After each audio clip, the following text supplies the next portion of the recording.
2025 உங்களுக்கு எப்படி இருக்கும் என்று ஜோதிடர்கள் கணித்தது நடந்ததா என்று மக்கள் குரல் பகுதியில் எழுப்பப்பட்ட கேள்விகளுக்கு பெரம்பலூர் மக்கள் தெரிவித்த கருத்துக்களை பார்க்கலாம். ஜோதிடத்தை பொறுத்த வரைக்குங்க உண்மைதான், அதில் எந்த மாற்றமும் இல்லை. ஆனால் ஜோதிடர்கள் பொய்யா இருக்கலாம், ஆனால் ஜோசியம் பொய் கிடையாது. அதை கணிக்கிறவங்க பொறுத்து தான். எனக்கு 25 சொன்னது எதுவுமே நடக்கலை, அதுதான் என்னோட வருத்தம். அதனால் நான் ஓப்பனாக அவங்கள்ட்ட சொல்கிறேன். அன்னைக்கு அவங்க சொன்னது நான் ஒரு மிகப்பெரிய ஒரு இடத்துல நிற்பேன், ஒரு 10 பேருக்கு வேலை வைப்பேன். ஆனால் இன்றைக்கி நான் டிரைவராக தான் வாழ்ந்துட்டு இருக்கிறேன். ஆனால் 26லேயும் அதே வார்த்தை சொல்கிறாங்க. அதை நான் நம்புறதா எனக்கு தெரியல. எனக்கு எப்படின்னா 2025 பொறுத்த வரைக்கும் பார்த்தீங்கன்னா, சமூக வலைதளங்களில் பார்க்குறது பார்த்தீங்கன்னா வாரராசி பலன்கள்னு சொல்லி பார்ப்போம்.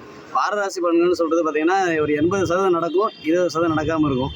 இப்போ என்னென்னா திடீர்னு இந்த வாரம் சந்திராசிரமம்னா கண்டிப்பாக ஏதாவது ஒரு பிரச்சனை வந்துடும். நான் போனதுலேயே பிரச்சனை என்னதே வந்துட்டு இருக்கும். அது மாதிரி யூடியூப்லேயும் மாத ராசி பலன்கள் பார்க்கும்பொழுது ஒரு 60% நடக்கும், ஒரு 40% நடக்காமல் இருக்கும். 2025 நீங்கள் கண்டிப்பாக கவர்மெண்ட் வேலைக்கு போயிடுவீங்க அப்படின்னு சொன்னாங்க.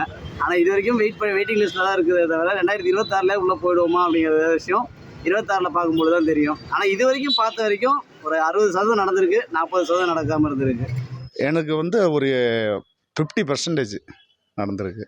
இது பொதுவாக சொல்கிறாங்க, அவங்க நேர காலம் பார்த்து எனக்கு சரியாக ஓரளவுக்கு 50% நடந்திருக்கு. பெருசாக யாருக்கும் ஒன்றும் நடந்த மாரி தெரியல. இப்போ நீங்கள் கேட்காதனால சொல்கிறேன். அவங்கவுங்க ஜாதகத்தை பொறுத்து காலநிலை பார்த்து அதுதான் மாறிக்கிட்டு தான் இருக்குது. இப்போதைக்கு 25ல் எனக்கு ஒரு 50% நினச்சி அவங்க சொன்ன ஜாதகத்துக்கும் எனக்கும் ஓரளவுக்கு பொருத்தமாக தான் இருக்குது. ஒரு சில காரியங்கள் பழிக்குது, ஒரு சில கொஞ்சம் குறைவாக இருக்குது. அவ்வளோதான். மற்றபடிலாம் எங்கள் குடும்பத்தில் எல்லாம் அம்மா பொண்டாட்டி அவங்களாம் நல்லா இருப்பாங்கன்னு சொன்னாங்க. அவங்க சிறப்பாக தான் இருக்குது. அதெல்லாம் ஒரு பிரச்சனை இல்லை.